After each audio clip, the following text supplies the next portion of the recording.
My husband was sneaking around with his girl best friend, and then she sent me a message saying she's pregnant with his child. The only problem in my marriage with my husband has always been his best friend, Mariana. When I found out that he was lying about working overtime to meet up with her, I was tempted to end everything.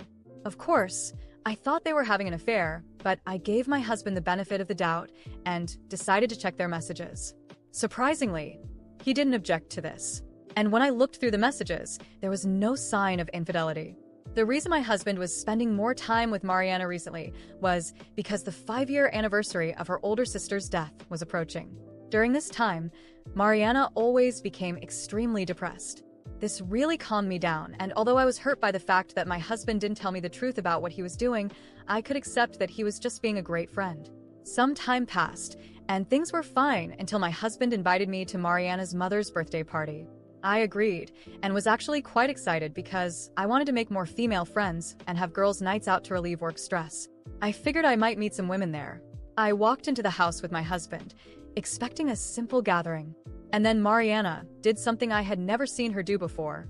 In all the times that she, my husband, and I had met, she literally ran to him, happy, and immediately wrapped her whole body around his arm, dragging him off to the garden without even saying hello to me. My husband didn't even come back to get me or anything after being taken away. So, I went to the kitchen to ask for a drink, where I was greeted by Mariana's mother. She is a lovely person. We had a pleasant conversation about our lives, and she made sure I felt welcome. The whole event was mostly uneventful until dinner. I sat down next to my husband, and Mariana came up to me and asked me to move. I asked why, since the only other available seat was next to her uncle and mother. And considering it was her mother's birthday, wouldn't she want to sit beside her? Mariana simply replied, because I want to sit next to him. I turned to my husband hoping for support, but he completely caught me off guard. He just nodded and told me to move, saying I was being childish and making a fuss over seating. At that moment, I felt my blood boiling because it was so obvious what Mariana was doing, and my husband was just going along with it. I stood up, trying to stay composed, and told my husband that I was feeling uncomfortable and needed to go to the bathroom. I asked where it was, and Mariana pointed me in the right direction.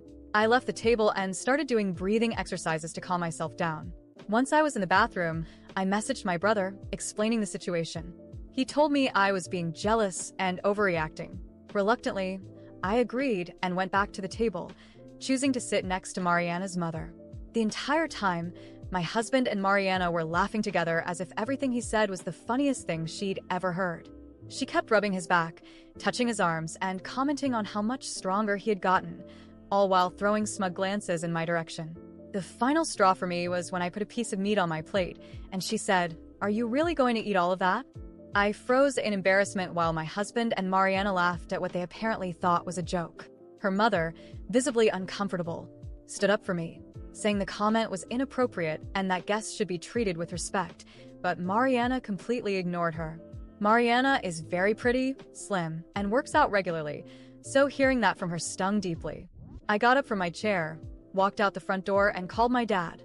I told him I needed him to pick me up and that I would explain everything in the car. When I got in, I broke down and told him everything that had happened. He told me I might be overreacting, but the situation did sound odd, and I was welcome to stay at his place for the time being.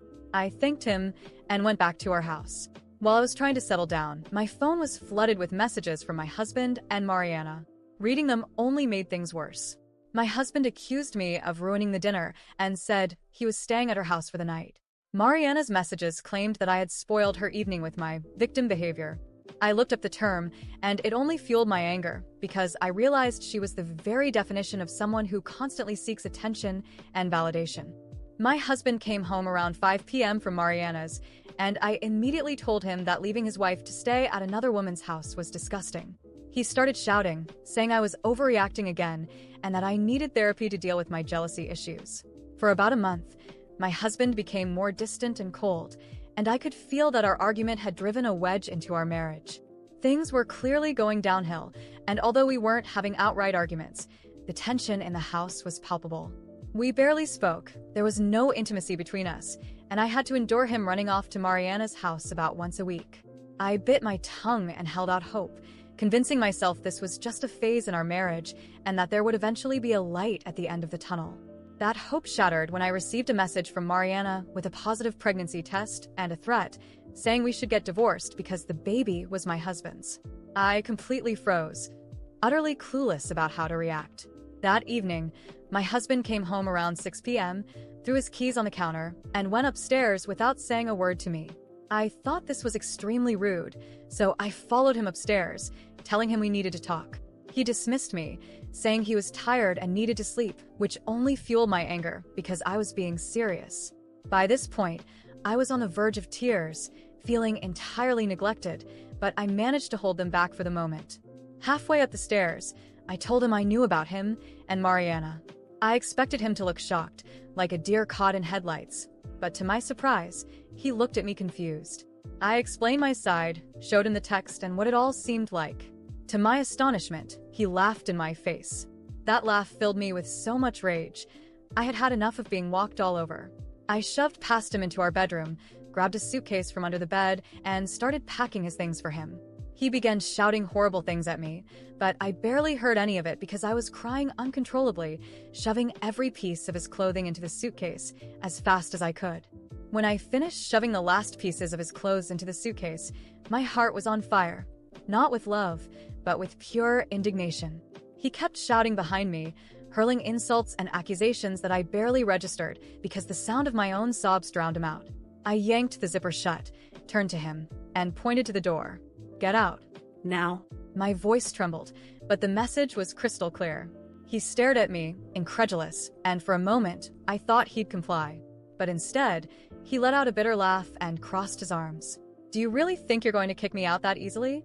This house is as much mine as it is yours. You can't just get rid of me," he said with an arrogance that only fueled my anger further. I took a deep breath, trying to hold onto what little composure I had left. I didn't want to fight anymore. I didn't want to hear any more excuses. I just wanted him gone. I don't want to argue. You know what you did. You know how much you've hurt me, and all I want now is for you to leave. Go to Mariana's. She seems more than happy to take you in, I said, trying to keep my tone firm, even though my insides were shaking. He looked at me with that smug grin of his that made me want to throw the suitcase at his face. "Mariana? You think this is her fault?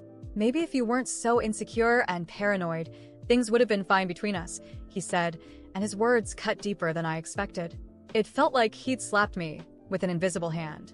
Not only was he minimizing everything he'd done, but he was also blaming me for his selfish, disgusting choices. The rage surged again, like an unstoppable wave. "Insecure? Paranoid? You lie. You spend nights at another woman's house, and I get a message from her saying she's pregnant with your child, and I'm the paranoid one?" My voice rose, raw with emotion.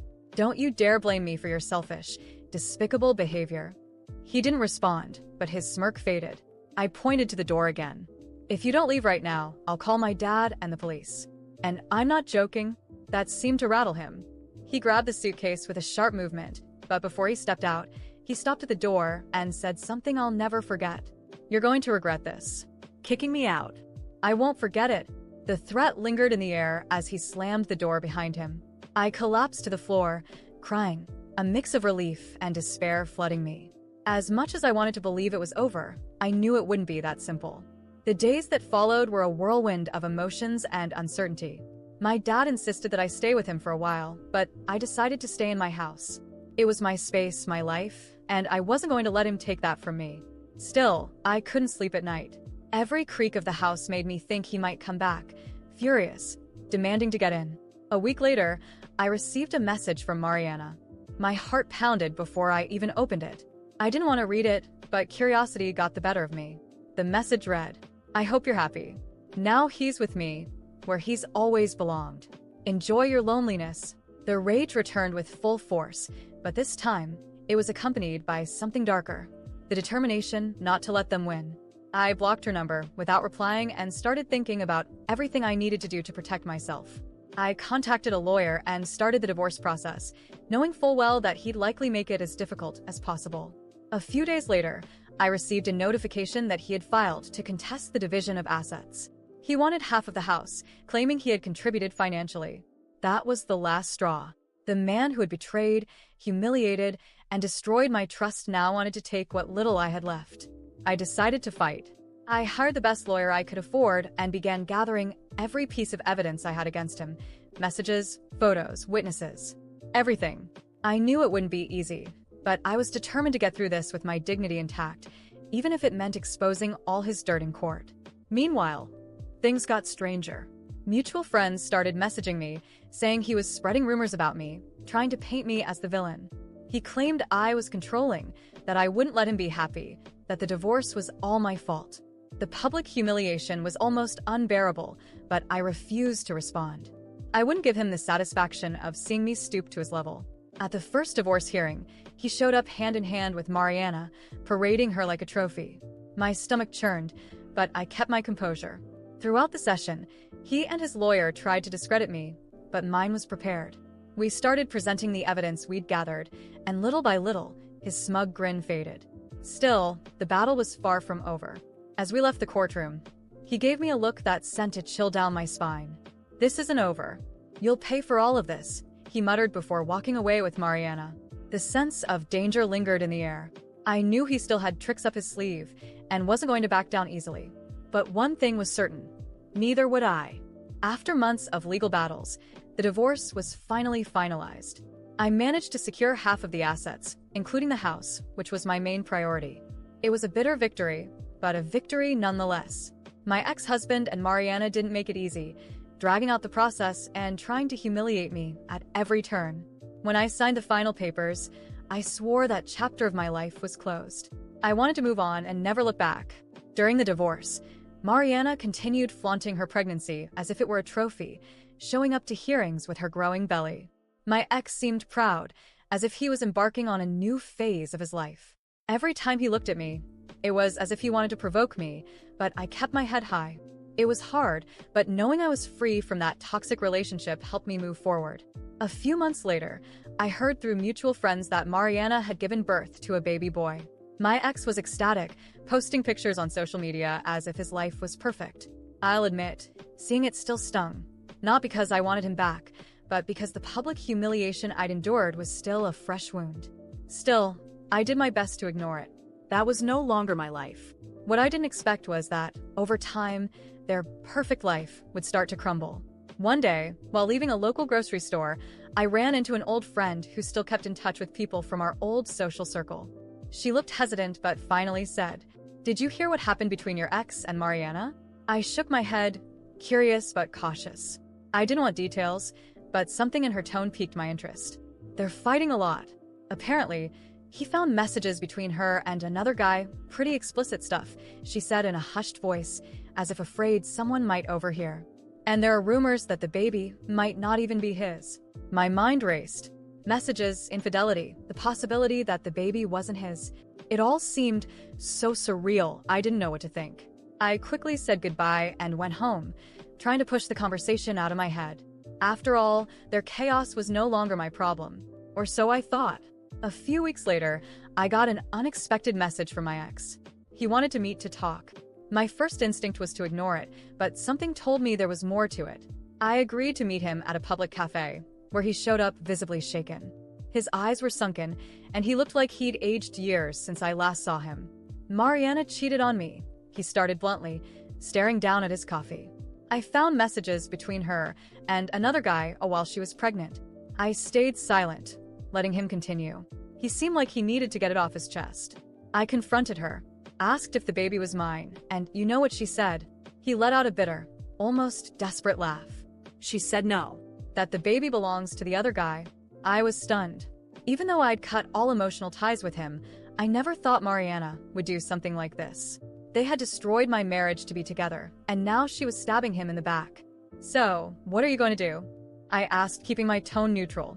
He shook his head, exhaling deeply. "I don't know. I did a paternity test and she was right. The baby isn't mine. But now she's filed a lawsuit. She's asking for socio-emotional child support." My eyes widened in shock. What? "She wants child support from you, for a baby that isn't even yours." Exactly. Her lawyer says that since I took on the role of father for the first few months, I have an emotional responsibility to the child. It was so absurd I almost laughed, but the devastated look on his face stopped me.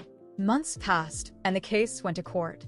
Mariana, ever the manipulator, presented evidence that my ex had been a father figure during the baby's early months, even if it was for a short time. She argued that he had created a bond with the child and, therefore, had a financial obligation. To my complete disbelief, the judge agreed and ruled that he had to pay monthly support. The news spread quickly. My ex was devastated, and Mariana carried on with her life as if nothing had happened, seemingly without remorse. Even though I had no connection to him anymore, I couldn't help but feel a mix of shock and a small amount of ironic satisfaction.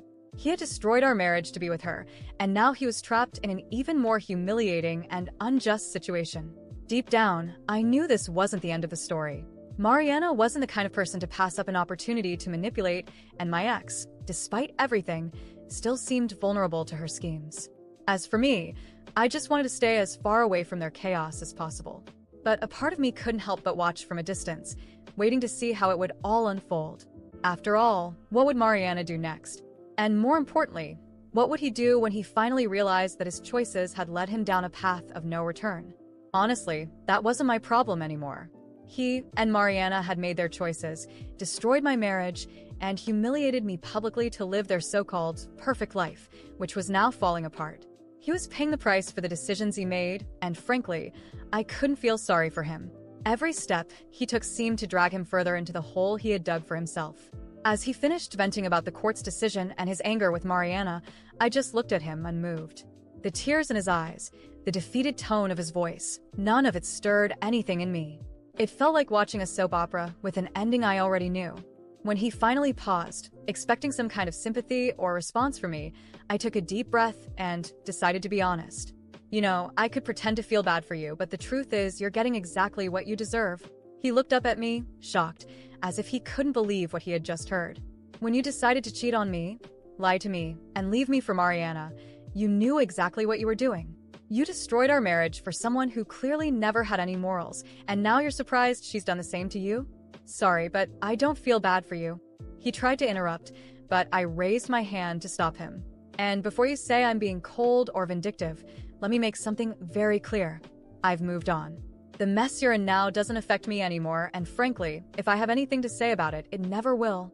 I stood up, adjusted my bag on my shoulder, and gave him one last look. You got what you deserved. And you know what? I hope this is a lesson for you. Not for my sake, but for yours, because if you keep going like this won't be the last time your life turns into a disaster. I walked out of the cafe without looking back. Every step I took made me feel lighter, as if I was finally shedding the last remnants of the weight of that relationship. The past was where it belonged. In the past. At that moment, I decided that from now on, my life would be mine alone.